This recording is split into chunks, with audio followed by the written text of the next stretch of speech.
ஒருவர் மனைவிக்கு கேன்சருக்காக அவர் ட்ரீட்மெண்ட் எடுக்கிறாரு.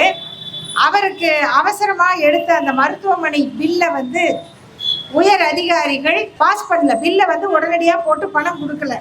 அதுக்காக அவர் திரும்ப திரும்ப திரும்ப கடிதம் எழுதுறாரு. அவருக்கு பதிலே வரல. அப்ப நேரடியா அதிகாரியை பார்க்க போறாரு. அதிகாரி வந்து உள்ள அறையில உட்கார்ந்துருக்காரு. அவர் தனியா தான் இருக்கிறாரு.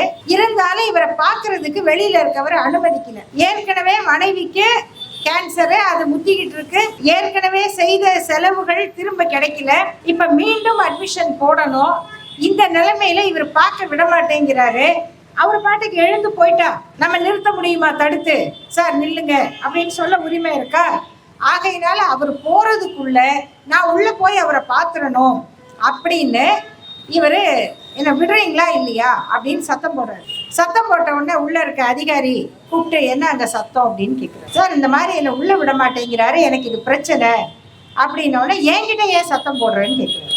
நான் சத்தம் போடாம என்னங்க பண்ணுவேன் அப்படின்னு அவர் பேசின உடனே சரி நான் பார்த்துக்கிறேன் போங்க அப்படின்னு சொல்லிட்டு இந்த மாதிரி இவர் வந்து அதிகாரிக்கு எதிராக மரியாதை குறைவான முறையில் சத்தம் போட்டார்னு அவருக்கு ஒரு சஸ்பென்ஷன் சார்ஜ் மெமோ. மனைவிக்கான தொகையும் கிடைக்கல, அவருக்கு சஸ்பென்ஷனும் சேர்ந்து வந்தது. இந்த மாதிரி வழக்குகள் ஒரு 20 ஆண்டுகளுக்கு முன்னால நடக்கும்போது நீங்க மனிதாபிமானமற்ற முறையில் நடந்து கொண்டீர்கள் என்று அந்த அதிகாரியை கண்டித்து தீர்ப்பு வழங்கியதுதான் நம்ம நாட்டு நீதிமன்றம். ஆனா இப்ப வரும்போது இது மாதிரி வழக்குகளுக்கு என்ன தீர்ப்பு வருதுன்னா அது இருக்கலாம் சார், பட் நீங்க பொலைட்டா தானே சொல்லணும். நீங்க அதிகாரி அறை கதவை தள்ளிக்கிட்டு போனா அது தப்பு இல்லையா?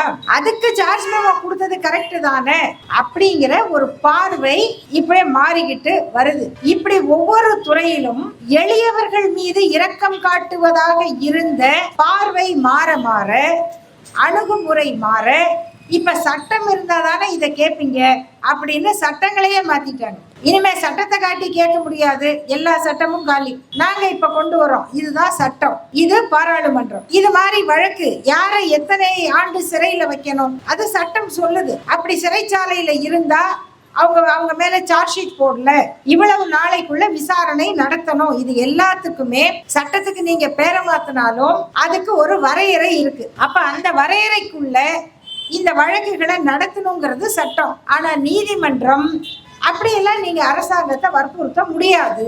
இப்ப இந்த மாற்றம், நீதிமன்றங்களுடைய போக்கில் ஏற்படுகிற இந்த மாற்றத்தை நாம எங்க போய் சொல்ல முடியும்? அதுதான் இப்ப இருக்க பிரச்சனை.